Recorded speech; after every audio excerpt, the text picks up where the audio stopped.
Hello, my name's Jeff Tucholsky, and I'm one of the deacons here at Shepherd's Heart. In this video series, I've been discussing discipleship and how we can all get better in our walk with the Lord. I proposed that a good place to start was to look at what Jesus commanded in the Gospels. So far, we've looked at the greatest commandments and linked them to the 10 Commandments. Today, I want to just focus on the second of the greatest commandments and what else Jesus said about love and loving others and what we could learn from those words.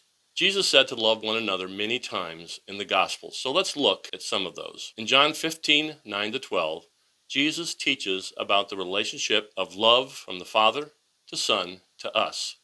He said, "As the Father has loved me, so have I loved you. Now remain in my love. If you keep my commands, you will remain in my love, just as I have kept my Father's commands and remain in his love. I have told you this so that my joy may be in you, that your joy may be complete. My command is this: love each other as I have loved you." So how can it get better than that? Love flowing down from heaven that will inspire us to show that love to the world. And this then also is our trademark as Christians.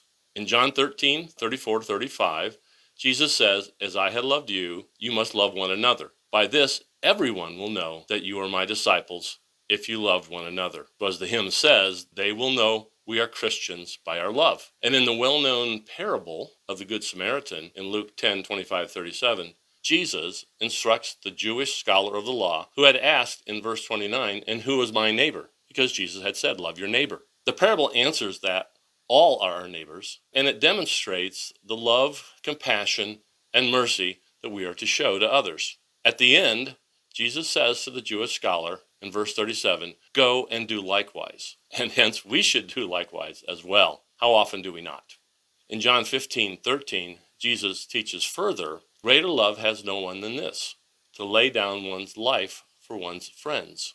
So love means sacrifice, even unto death. But it's also easy to extend that to other types of sacrifices. As I explored in previous videos, this can become a battle between our self-centeredness and selfishness, and sacrificing that self-interest for the benefit of blessing others. Do we do that? I could sure use some improvements there. I think if we do, we may receive compounded blessings back upon us. Okay, so that's hard. But then in Matthew 5:43-44, we get the command that may be the hardest of all, when Jesus says, "You have heard that it was said, love your neighbor and hate your enemies.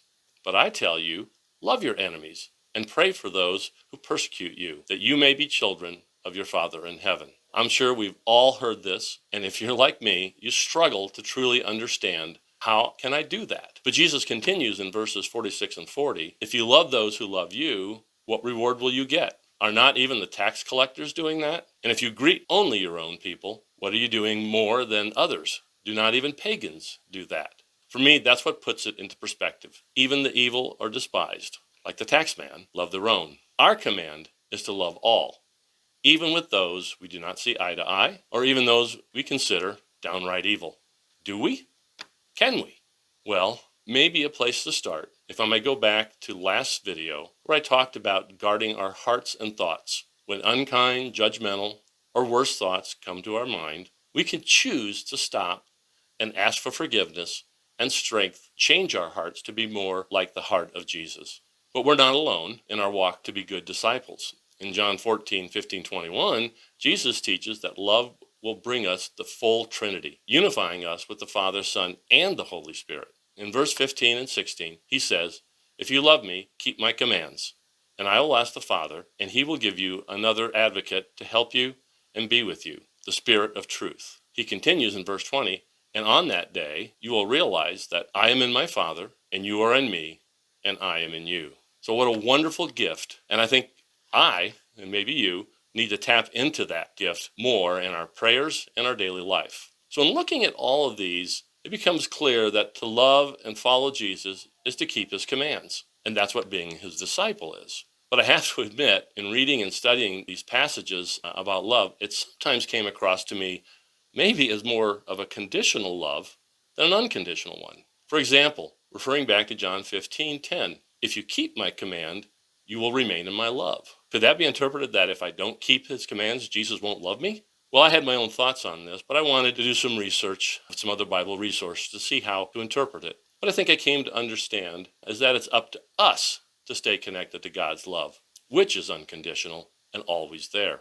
We must decide to accept it and return it, and then what to do as a result. That is, how we respond and act on it, and how we spread His love to others. To me, that's the key. So to summarize from today, love unites us with the Trinity, passing down from Father to Son to us through the Spirit. It's our trademark. As Christians, others will know us by our love. We are to serve and sacrifice for others, even when it might hurt our own self-interest. And we are to love everyone, even our enemies, and to guard our hearts and thoughts from evil intent. I think John 14:15 again sums it up and brings us back to the theme of being a good disciple. If you love me, you will obey what I command. So in the next video, we can begin looking at what other commands Jesus gave us in the gospel, keeping in mind that they all flow from the greatest commandments. And I want to end today by encouraging you to click the link accompanying this video. Rather than just talking about what Jesus taught about love, it's often better to hear testimony of His love in action.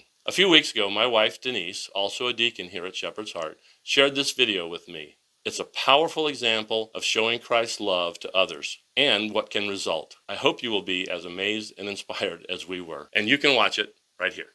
Thanks for listening, and God bless.